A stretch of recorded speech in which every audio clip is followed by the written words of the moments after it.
안녕하세요. 삶이 숨쉬는 역사, 소통 있는 교실을 꿈꾸는 고니쌤의 즐거운 한국사 교실입니다. 자, 오늘 이 시간에는 제7강 조선의 건국과 6.25 정치의 발전을 공부하도록 하겠습니다. 자, 이번 강의의 가장 중요한 내용부터 살펴보도록 할게요. 먼저 조선 전기, 자, 세종의 업적부터 알아둬야 되겠지. 이 세종의 업적은 정말로 전공자는 모의고사라든가 수능에 정말로 잘 출제되는 왕이니까 반드시 기억을 하도록 합시다. 자, 두 번째, 바로 조선 전기의 국정 운영 방식은 첫째, 육조 직계제와 의정부 서사제로 이렇게 실시가 됐는데 그 두 체제의, 두 제도의 어떤 비교, 차이점은 무엇인지 살펴보도록 하겠습니다. 자, 그 다음에 조선 전기의 지배 세력은 훈구파라고 볼 수가 있는데, 자, 이 지방에서 새롭게 신진 세력이 등장하게 됩니다. 이들을 사림이라고 했고, 기존의 훈구 세력과 또 새로운 신진 세력인 사림이 서로 충돌하게 되면서 네 차례에 걸쳐 사화가 일어나게 됩니다. 자, 우리 이런 내용을 중심으로 해서 강의를 시작하도록 하겠습니다. 자, 준비됐습니까? 자, 그러면 시작하겠습니다. 먼저 조선의 건국 과정부터 살펴보도록 할게요. 자, 우리 어디까지 공부를 했냐면, 자, 원이 쇠퇴한 틈을 타서 명이 건국을 했고, 이 명이 이제 원을 원래 그 몽골 지역으로 쫓아내고, 이 명이 중국을 이제 지배를 하게 됩니다. 그런데 이 명이 조선에 대해서 천령위를 설치하겠다고 통보를 해오죠. 천령위는 뭐냐면 우리 원나라 때 원간섭기에 영토를 상실했다라고 했죠. 그 중에 가장 대표적인 지역이 바로 쌍성 총관부 관할 지역인데, 자, 이 쌍성 총관부 관할 지역은 공민왕 때 무력을 통해서 수복을 했다라고 했죠. 그런데 이 명이 옛 원나라가 통치하던 지역, 바로 이 쌍성 총관부 관할 지역을 명이 이제 직접 통치하겠다라고 하면서 다시 천령위를 설치하겠다고 통보해 온 겁니다. 자, 당시 실권자는 누구였냐면 최영이라고 했죠. 이 최영은 이러한 명의 요구에 분노를 하게 된 것이고, 오히려 이 기회에 고구려의 옛 땅이었던 요동 지역을 정벌하기로 마음을 먹게 됩니다. 물론 당시의 2인자는 이성계였는데, 이성계는 유명한 사불가론을 내세워서 요동정벌에 반대하죠. 작은 나라가 큰 나라는 것을 치는 것은 도리에 어긋난다라든가, 농사철에 군대를 동원하면 백성들의 삶이 어려워진다라는 거, 또 장마철이기 때문에 전염병이 창궐될 수가 있고, 활에 악유가 녹아서 시위가 팽팽하지 않다라는 겁니다. 마지막으로 이게 어떻게 보면 가장 설득력 있는 것 같은데, 대규모의 군대를 동원해서 요동을 정벌하게 됐을 때 만약 남쪽의 왜구가 쳐들어오게 되면 이것을 어떻게 막아내느냐 이거죠.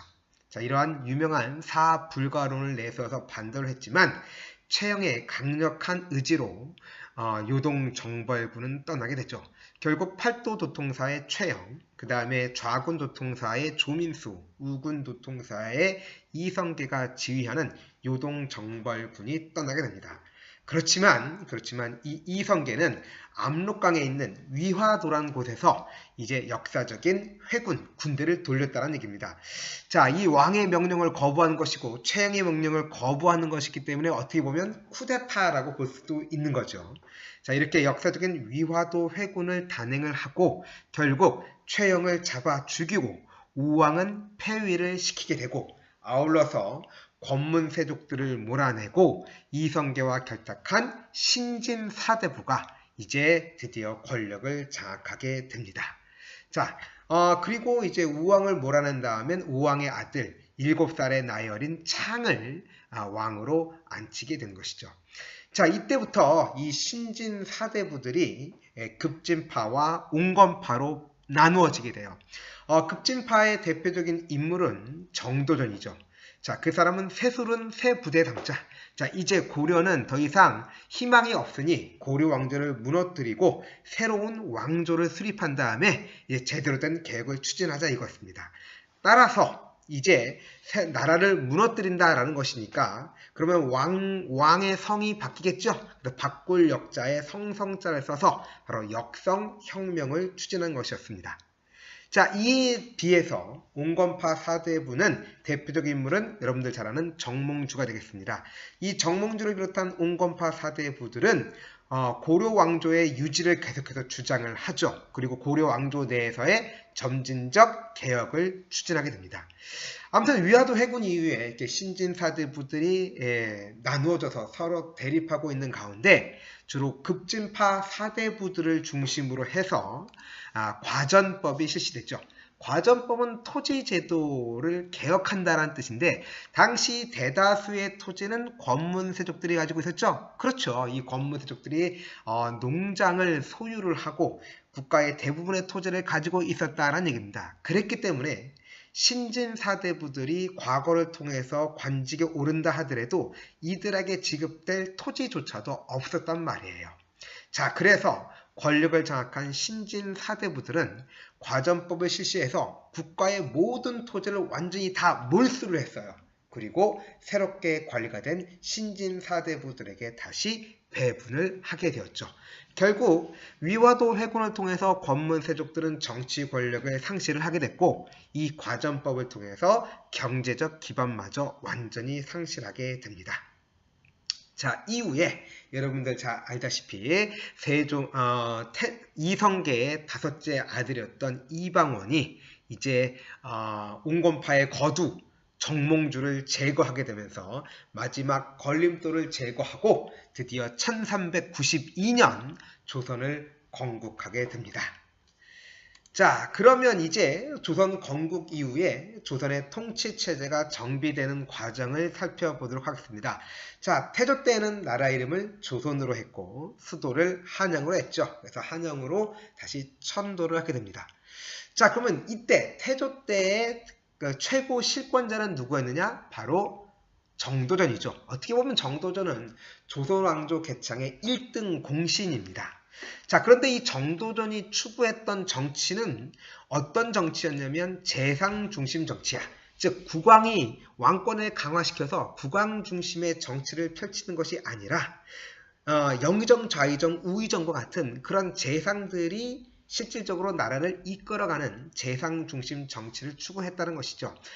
정도전의 사상은 그렇습니다. 왕조 국가에서 왕의 지위는 선출이 아니라 세습이죠. 자, 그러다 보니까 왕이 똑똑할 수도 있지만 멍청할 수도 있는 거야. 자, 그런데 왕이 멍청하게 되면 백성들의 삶이 매우 너무너무 어려워지죠. 정도전은 바로 백성이 근본이 되는 민본 정치를 추구했어요.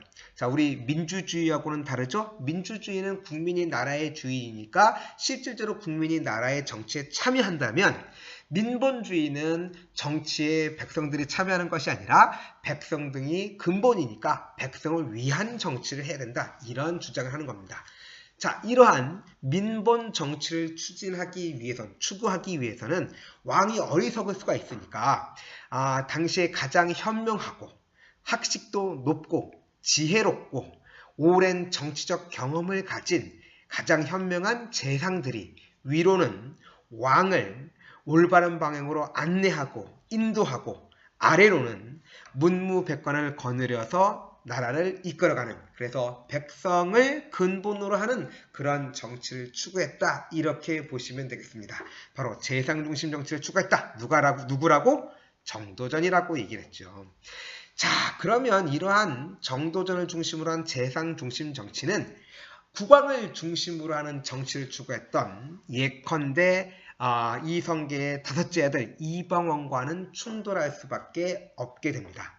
자, 이 태종 이방원이죠. 이방원은 두 차례에 걸친 왕자의 난을 통해서 자신이 이제 왕이 되고 또 그 과정에서 재상 중심 정치를 추구했던 정도전을 제거를 하게 됩니다. 자, 태종은 가장 먼저 무엇을 하느냐? 바로 사병. 개인이 사적으로 병사를 거느리지 못하게 했습니다. 사병을 협파했죠. 사실 두 차례에 걸친 왕자의 난을 이방원이 일으켰고 그것의 주축은 이방원이 거느린 사병이었는데 또 자신과 같은 그러한 사람들이 나타나면 안 되잖니? 그러니까 바로 사병을 혁파했다. 이렇게 보면 되겠습니다. 자, 두 번째로 오늘날 주민등록증이라고 할 수 있는 호패법을 실시해서 인구도 조사하고 이것을 바탕으로 해서 세금도 거두기 위해서 호패법을 실시했습니다. 자, 이런 것도 중요하지만 태종 때는 뭐니 해도 당시의 국가 정책, 국정을 어떻게 운영했는지 그걸 알아둬야 돼. 태종은 앞서 얘기했듯이 국왕 중심의 정치를 추구한다라고 했죠.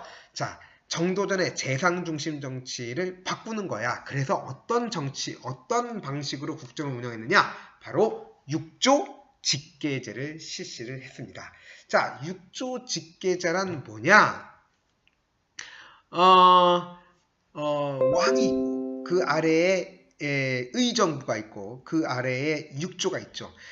의정부는 국가 최고 정치 기관이니까 원래는 이제 국가 정책을 결정하는 역할을 하고 결정된 국가 정책이 육조를 통해서 시행되게 되는데 이 태종은 의정부의 권한, 바로 재상의 권한을 약화시키기 위해서 육조가 의정부에 보고하지 않고 직접 왕에게 보고하도록 했어요. 그리고 왕이 그 얘기를 듣고 이제 육조에 명령을 해서 곧바로 국가 정책이 시행되는 이러한 육조 직계제를 실시합니다. 그러다 보니까 의정부는 하는 일이 없는 거죠. 즉 벼슬은 높지만 정치적인 실권은 하나도 없는 것입니다. 따라서 이 시기에는 이제 왕권이 이제 재상을 중심으로 하는 신권을 압도했던 그러한 방식의 국가 운영 방안을 사용했다라는 거, 이걸 반드시 기억하도록 합시다. 자, 태종의 뒤를 이어서 바로 조선시대 최고의 성군이라고 일컬어지는 세종의 왕이 오르게 됩니다. 자, 세종은 참 학문을 공부하는 걸 참 좋아했던 왕이죠. 그래서 똑똑한 선비들을 모아서 집현전을 설치를 했습니다. 이 집현전에서 학문을 연구하고 국가 정책을 연구를 하는 그러한 어떻게 보면 세종의 싱크탱크 역할을 했다라는 한 것이 바로 집현전이었습니다. 동시에 왕과 신하들이 유학을 공부하는 어떻게 보면 스터디 그룹이라고 할 수 있는 경연을 활성화했죠. 자, 우리 유학은 계속해서 얘기했습니다만 치국, 나라를 다스리는 데 필요한 학문이다라는 얘기입니다. 자, 왕과 신하들이 유학을 공부한다면 유학에 대해서 공부하고 토론하고 탐구를 한다면 당연히 현실 정치에 대해서도 논의가 이루어지게 되겠죠. 바로 세종은 경연을 활성화해서 항상 이 경연을 통해서 국가 정책을 토론하고 연구하는 그러한 정치를 운영을 하게 됩니다. 자, 마지막으로 여러분들 잘 알다시피 바로 훈민정음을 창제했습니다. 자, 그러면 세종 때는 그러면 어떻게 나라를 이끌어갔느냐? 물론 세종도 처음에는 육조 직계제를 실시를 했습니다. 그런데 여러분들 잘 알다시피 세종은 하는 일이 너무 많았잖아. 뭐 훈민정음 창제도 있지만 음악도 연구했고요. 이제 장영실을 중심으로 해서 천체도 관측했고요. 여러 가지 과학 기구도 만들기도 했고요. 사군과 육진을 개척하기도 했고요. 그 다음에 조세제도도 바꾸기도 했고요. 하여간 안 건드린 데가 없는 팔방미인의 왕이 바로 세종이었어. 그러다 보니 해야 될 일이 너무 많으니까 어떻게 했냐면 이제 웬만한 일은 다 의정부에서 결정하라 이거야. 그래서 결정한 내용을 왕에게 보고만 하라는 거지. 이렇게 해서 실질적으로 국가 운영에서 의정부의 권한을 상당히 높여주었습니다. 그래서 웬만한 일은 다 의정부에서 결정되고 의정부의 명령에 따라서 육조가 집행을 하게 되는 것이죠. 그런데 세종은 어떻게 보면 가장 중요한 업무, 즉 관리의 인사와 그 다음에 군사 업무, 그러니까 이제 이조의 업무와 병조의 업무가 되겠습니다. 이러한 인사 업무와 군사 업무는 왕이 직접 종례대로 왕이 직접 결정하도록 했습니다. 자, 이것이 바로 세종 때 실시된 의정부 서사제가 되겠죠. 자, 이에 따라서 이제 왕권과 신권이 서로 조화를 이루는 그러한 모범적인 국정 운영이 이루어지게 된다는 거. 자, 우리 6조 직계제는 왕권이 강화된다, 국왕 중심의 정치가 된다라고 얘기를 했죠. 그래서 왕권이 신권을 압도한다 이렇게 보시면 되겠고, 세종 시기에는 이제 왕권과 신권의 조화를 이룬다라는 거, 이걸 반드시 기억하도록 합시다. 자, 그 다음에 세종의 뒤를 이어서 문종. 그런데 문종은 몸이 약했어요. 재위 2년 만에 죽게 되고요. 나이 12살에 나이 어린 단종이 왕위에 오르게 됩니다. 그러면 12살짜리 초등학교 5학년이 왕권 행사할 수 있겠니? 없잖아. 그러니까 바로 단종 때에는 이제 문종의 유언을 들은, 우리가 이제 그들을 이제 고명대신이라고 하는데, 김종서와 황보인을 비롯한 이런 재상들, 이들이 실질적으로 나라를 이끌어가게 됩니다. 그러니까 이제 세종은 왕권이 그래도 있으니까 왕권과 신권의 조화를 이루었다면, 문종과 단종 시기에는 왕권을 제대로 행사할 수 없는 상황이 되다 보니 의정부의 재상들, 영의정, 좌의정, 우의정, 이러한 재상들이 실질적으로 나라를 이끌어가다 보니 이제 재상을 중심으로 한 신권이 더욱더 강화되더라, 이렇게 여러분들이 기억하시면 되겠습니다. 자, 그런데 나이 어린 단종을 가만두질 않습니다. 누가? 바로 문종의 동생이자 세종의 둘째 아들인 수양대군, 이 야망 있는 사람이 가만두지 않게 되죠. 결국 이러한 국정 운영을 소수의 김종서와 황보인 등이 국정 운영을 지네들 마음대로 이끌어간다, 전횡하고 있다, 이렇게, 이것은 올바른 정치가 아니라는 거야. 그래서 이것을 자기가 바로 잡겠다라는 거지. 그래서 계유정난을 통해서 김종서와 황보인을 제거한 다음에 이제 나이 어린 단종을 물러나게 하고 이제 본인이 왕이 되는데, 이 사람이 바로 세조가 되겠습니다. 자, 세조는 이제 직전법, 기존에는 과전법이었는데 직전법을 실시를 하고요. 요 구체적인 내용은 경제사 할 때 다시 공부하도록 합니다. 자, 그 다음에 세종 때 실시되었던 집현전과 경연을 폐지를 하게 되는 것이죠. 어떻게 보면 집현전은 왕의 정치적 조언을 하게 되기도 하고, 때로는 왕권을 제한하는 역할도 했기 때문에, 또 경연이라는 것도 유학을 공부하고 토론하고 하다 보니 아무래도 유교적으로 보면 자신이 그 약점이 있잖아. 왜냐하면 자신의 조카를 죽이고 신하인 사람이 왕이 됐으니까 유교적인 원칙, 도덕에 의하면 자신은 너무나 약점이 많은 인간이지. 그러다 보니까 아예 집현전과 경연을 폐지를 했습니다. 자, 수양대군, 바로 세조는 당연히 의정부 서사제를 실시하겠니? 아니면 6조 직계제를 실시하겠니? 뻔해! 이것은 바로 6조 직계제야. 그래서 이제 재상권을 약화시키고 국왕이 정치의 전면에 나서게 되는 6조 직계제를 실시했다는 거, 이거 꼭 기억을 하세요. 자, 그러니까 우리 6조 직계제는 언제와 언제? 태종과 세조 때 실시가 되고, 의정부 서사제는 세종 때 실시되더라라는 거 그렇게 알아두도록 하십시오. 자, 그 다음에 성종 때 드디어 일울성자 아니야? 바로 조선의 통치체계가 거의 정비됩니다. 자, 그래서 홍문관이라고 하는 정치기구, 바로 경연을 담당했던 기관인데, 이 홍문관을 설치를 하고, 그 다음에 우리 오늘날 헌법이라고 할 수 있는 바로 조선의 경국대전을 반포했다라는 거, 이거를 반드시 기억하도록 하세요. 자, 그래 마지막으로 이제 사림의 형성과 사화를 보도록 하겠습니다. 자, 조선왕조를 개창한 신진 사대부들은 앞서 혁명파와 웅건파, 여기서 말하는 혁명파는 급진파 사대부를 말하는 거예요. 자, 혁명파와 웅건파로 나누어지게 됩니다. 자, 혁명파의 중심적인 인물, 그렇지, 정도전입니다. 자, 웅건파의 중심적인 인물, 그렇죠, 정몽주죠. 자, 혁명파가 조선왕조를 개창하고 조선 초기에 여러가지 문물과 제도를 정비를 하게 됩니다. 자, 이들은 주로 이제 성균관과 같은 국가가 세운 교육기관에서 이제 공부를 하고 과거를 통해서 정계에 진출했기 때문에 이들을 관학파라고 하는데, 이들 관학파 중에서 세조가 왕이 될 때 공을 세운 사람들, 이들이 이제 공신으로 책봉되면서 여러 가지 공훈을 받습니다. 따라서 높은 벼슬도 받게 되고 공신전이라고 하는 세습 가능한 토지도 받게 되고 또 왕과 외척 관계를 맺게 되면서 이제 조선 전기의 지배 세력이 되는 거죠. 이들을 우리는 훈구파라고 합니다.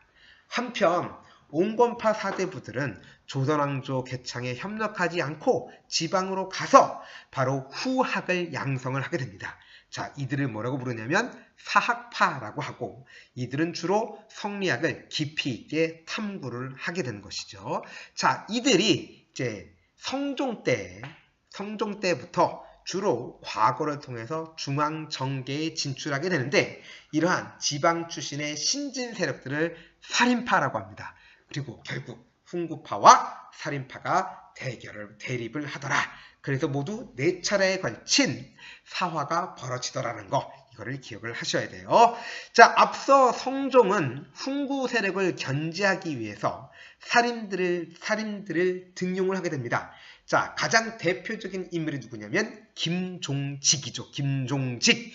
자, 성종은 살인들을 훈구 세력을 견제하기 위해서 주로 3사의 언관직을 맡기죠. 자, 이게 도대체 무슨 소리냐면 3사는 사원부, 사관원, 홍문관을 말하는데 주로 언론을 담당했던 기관이야. 그러면 얘네들이 하는 일은 뭐냐? 바로 왕의 잘못을 비판하고 그리고 관리의 잘못을 비판하고 탄핵을 하는 그러한 역할들을 했기 때문에 훈구 세력들의 특권적인 비리를 비판하게 되면서 훈구와 대립을 하게 됩니다. 자, 그런데 성종의 뒤를 이어서 왕이 된 사람이 우리 폭군으로 너무너무나 유명한 연산군이야. 자, 연산군 때에는 이제 2차례에 걸친 사화가 벌어지게 되는데 이 훈구 세력들이 살인들을 가만두지 않겠지. 자, 새파랗게 젊은 애들이 세상 물정도 모르면서 함부로 깝친다 이거야. 그래서 손 좀 보겠다 이거야. 그래서 무오사화와 갑자사화를 일으켜. 자, 무오사화는 김종직이 살아생전에 조의제문 조의제문을 쓰게 되는데 이거는 삼촌이었던 항우에 의해서 죽음을 당했던 의제를 어떻게 보면 추모하는 글이죠. 자, 삼촌에 의해서 죽음을 당한 왕 의제를 추모한다는 그 글은 당연히 어떤 느낌이 드니? 바로 세조가 조카였던 단종을 몰아내고 왕이 되잖아. 그러니까 억울하게 죽은 그 의제는 누구와 비유가 되냐면 단종으로 비유가 되고 그 항우가 바로 그 세조의 비유가 되는 거지. 결국 이 글은 선왕이었던 세조를 비판하는 그런 글이다라고 해서 이 글을 쓴 김종직은 그때 이 김종직은 이미 죽었단 말이야. 그래서 김종직의 관을 열고 목을 치는 부관 참시를 하고 이 글을 사초 뭐냐면 실록을 만들 때 기초가 되는 게 사초거든. 이 사초에 이 글을 실었던 김종직의 제자 김굉필 등을 비롯한 이 살인들을 싸그리 처형시켜버리는 무오사화를 일으키게 됩니다. 자, 한편 갑자사화는 연산군의 생모였던 이 패비 윤씨, 이 연산군의 진짜 엄마는 성종에 의해서 폐서인이 되고 나중에 사약 먹고 죽게 되거든. 자, 근데 이때 연산군은 나이가 어렸기 때문에 잘 몰랐단 말이야. 그런데 훈구파인 임사홍이 권력 때문에 권력을 잡기 위해서 연산군에게 이제 자신의 외할머니, 그러니까 죽은 패비 윤씨의 친엄마가 되겠지. 이 외할머니를 만나게 되고 이 피 묻은 연산군의 생모 패비 윤씨의 옷을 본 연산군은 분노해서 당시에 패비 윤씨를 폐선시키자, 또 사약을 매겨야 된다 라고 주장했던 수많은 관료들을 싸그리 죽여버립니다. 이때 수많은 살인들이 죽음을 당하게 되는 것이죠. 자, 그래서 연산군 때 2차례에 걸친 사화를 겪는다는 거 알아두도록 하시고요. 자, 이런 폭정 때문에 연산군은 결국 폐위가 되고 중종이 왕위에 오르게 됩니다. 자, 중종은 이제 보다 개혁적인 정치를 추구하고 그러기 위해서 아주 강직했던 살인, 아주 말도 잘하고 그 다음에 불의와 타협하지 않는 그러한 강직한 선비 바로 조광조를 등용을 해서 이 조광조로 하여금 개혁을 추진하도록 하죠.